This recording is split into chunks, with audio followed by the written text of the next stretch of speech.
Alright, this is video number 2 of my French Revolution mini-series. We're going to get into the royal cast of characters today and talk about what's going on at the palace. In my last video, I talked about Louis XIV. Louis XIV lived to be in his 70s, which is just freaking wild for that time period.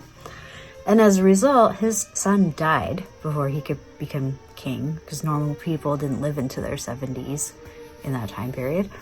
And so his grandson becomes Louis XV when he finally dies. And he's quite young at the time he becomes king, much like his grandfather was. But Louis XV, little different personality. So Louis XIV spent his reign building absolutism with un roi, un roi, une foi. One king, one law, one faith. And his grandson, Louis XV, spent his reign enjoying what his grandfather had built. This dude didn't exactly possess leadership qualities, but he did like throwing some raging parties.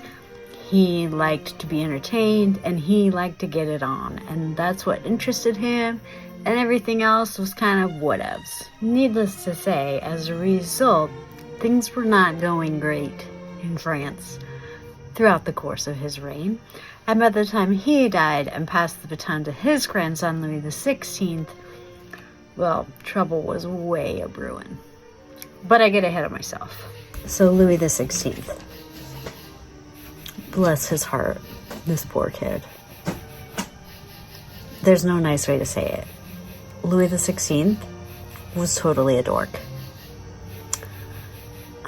He enjoyed eating and locksmithing and hunting, and wasn't particularly interested in social situations or girls. And it's not because he wasn't attracted to women, it's because he just was very awkward and didn't really know how to interact with girls.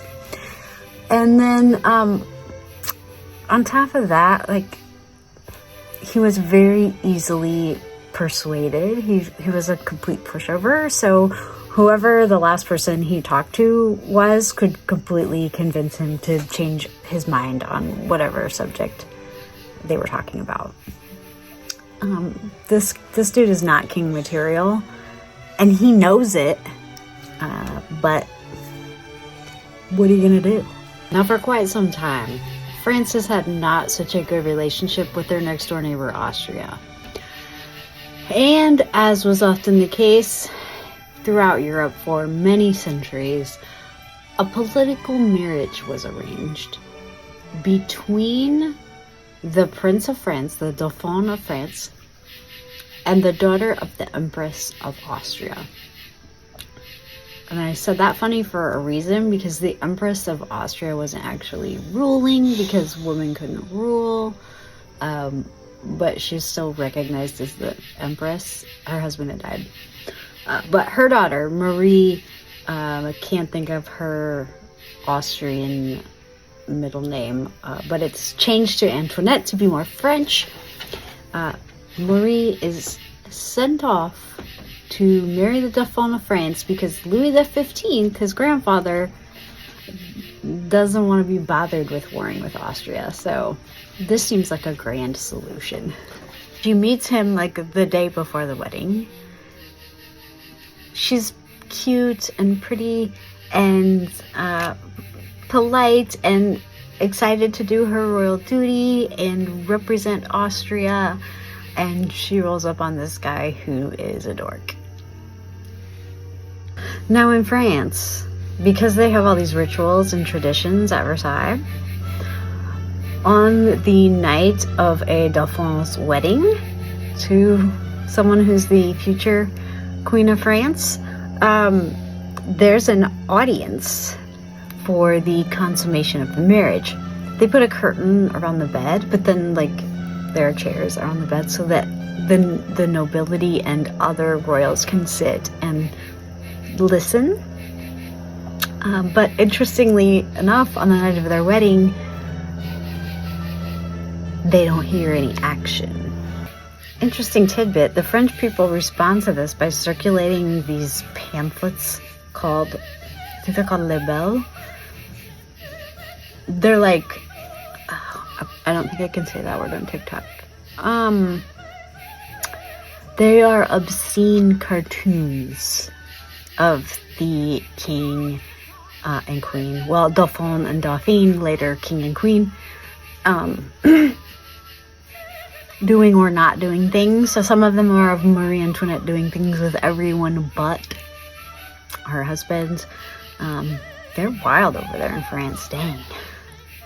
So Louis and Marie had been married when they were, she was 13. I can't remember if he was 2 years or 1 year.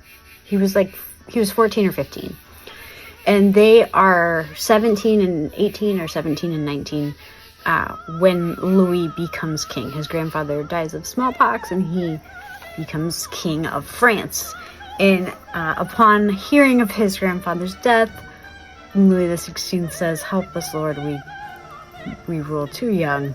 This dude knows that he is not ready for this." Okay, those are all the high points that we're going to talk about for what's going on at the palace just prior to the breakout of the French Revolution. In my next video, I'm going to talk about what's going on in the rest of France. See you soon.